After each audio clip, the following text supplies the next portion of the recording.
It's obvious this must be an important race because we had the President of the United States go out to Pittsburgh, essentially, and have a campaign event yesterday. Give us a sense of why this might be a bellwether for something bigger come November. Well, he didn't just go. That was his second time, and Vice President Mike Pence went once. They even sent Ivanka. And, you know, that's a lot of time and resources. And in addition to that, the Republican candidate has had a real hard time raising money. The Republican Party has had to put in $10 million of its own. Even if they were to pull this off tomorrow, which I hope they don't, they're going to have a real problem replicating that in November. They cannot spend $10 million in the dozens of seats that are up for grabs.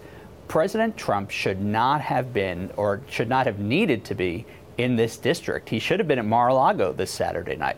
But we're seeing the first signs, hopefully, of a decay, or I think more specifically, sort of the tale of two Republican parties, where Donald Trump is the titular head of the party, but he's giving the Republicans a headache, practically more than he's giving Democrats a headache.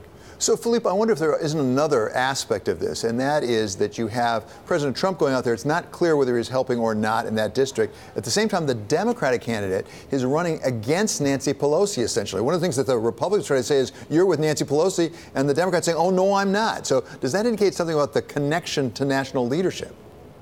Well, there's a lot of debate in the Democratic caucus in the House about, one, whether Nancy Pelosi, if the Democrats retake the House, whether she should be Speaker. And until then, there's a debate about how much of a liability she is. I really don't know. I mean, to be honest with you, with everything going on in the world, whether it's the economy, whether it's our security, in this district in particular, you're talking about someone that's a district that's sensitive to tariffs. I really don't think someone's going to the polls to make sure that Nancy Pelosi isn't on the ballot. I think that they are looking at Conor Lamb. They like what they see. And really, I mean, not to spin this, but no matter what happens tomorrow, this is smoke that the Republicans need to take seriously. I hope they don't, because they've got fire coming down the pike in November. But Mr. Lamb is not really the only one who's willing to challenge Nancy Pelosi. Does this at least signal that we could see an end to the status quo in the Democratic Party in Washington?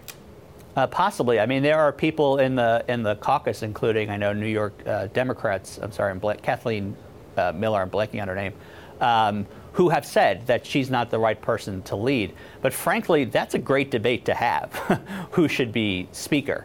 I think, irrespective of who does that, Nancy Pelosi has dedicated her life to the Democratic Party, raised a lot of money. And I think, Donald Trump bringing it up on Saturday night at the rally, it shows you how much of a stretch that they are trying to shellac the Democratic candidate, and they'll do that for the rest of the year with something so inside baseball. And a further indication of that was his gratuitously bringing up Maxine Waters.